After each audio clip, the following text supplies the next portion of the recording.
So let's talk about KissKH app.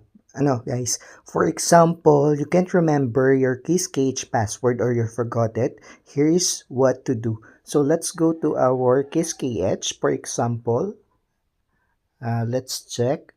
So from here, go to your profile. As long as you remember your email, it's okay. So here, our name dito sa ating pong sa ating pong account is Wilfredo Ambas. So, punta tayo sa ating pong email. Ayan po. Or sa email natin. Ano, let's go. So, here's our emails po. A list of our emails. So, we have two Wilfredo Ambas here. Ayan po. Wilfredo Ambas.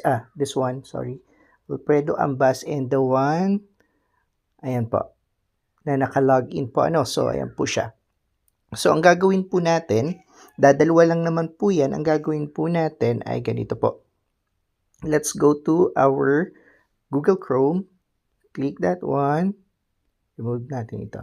So, click our Google Chrome and go to 3 dot here. You can see from the top right side of cellphone.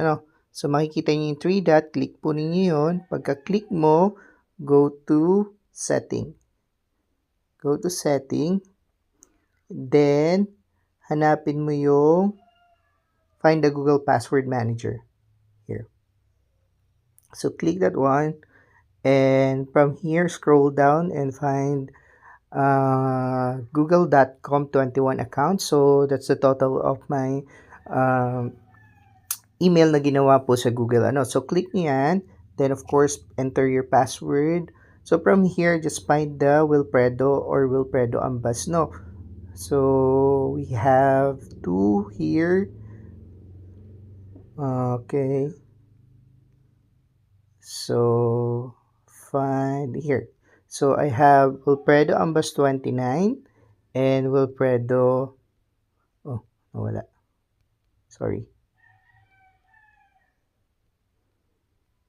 So, I have two Wilfredo 29 and Wilfredo. So, you only have to do is click the eye icon and try to log in your, or you can just copy this one.